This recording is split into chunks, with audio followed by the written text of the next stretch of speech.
Am I the a-hole for getting upset when I found out my husband's coworker brought 2 spoons so they could eat together at lunch? So I, 31F, have been married to my husband, 33M, for 5 years. He works in a pretty social office environment. Lots of shared lunches, coworkers chatting in the break room, potlucks, all that. I've never had a problem with it. I trust him, he's friendly, and I've never felt insecure about his work relationships. Until now. I've always been lazy when it comes to mornings. I'm just not a morning person. So for years, my husband would make his own lunch. And honestly, I thought nothing of it.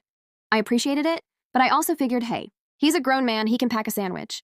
Well, last week, we were chatting casually after dinner, and he said something that made my stomach tighten. He laughed and said, "Oh, you know Sarah from marketing? She always brings amazing leftovers. Today, she brought extra and 2 spoons so we could eat together. It was so good." He said it so lightly, so innocently, but I froze. I asked him to repeat that. He did. No change in tone. No awareness that this might sound weird. I tried to stay calm and asked, "Why would she bring an extra spoon unless she expected you to share her food?" He blinked and said, "I don't know. She's just nice like that." That night, I couldn't sleep. I kept picturing him sitting across from some woman, not just chatting or being friendly, but literally sharing food.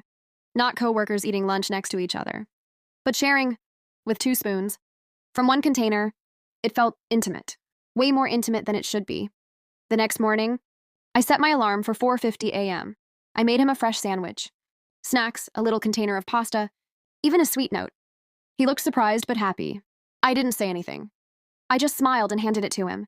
What he didn't know? The note says, 1 lunch, 1 spoon, 1 wife, homemade with love, and clear boundaries. I feel like I'm being petty. Maybe I'm just overthinking. He didn't lie, he didn't hide it. He told me like it was nothing. But who does that? Who brings an extra spoon for a married man so they can literally eat from the same meal? When I told a friend about it, she laughed and said, "Girl, that's not lunch, that's foreplay." But when my husband came home, he wasn't very happy about that note.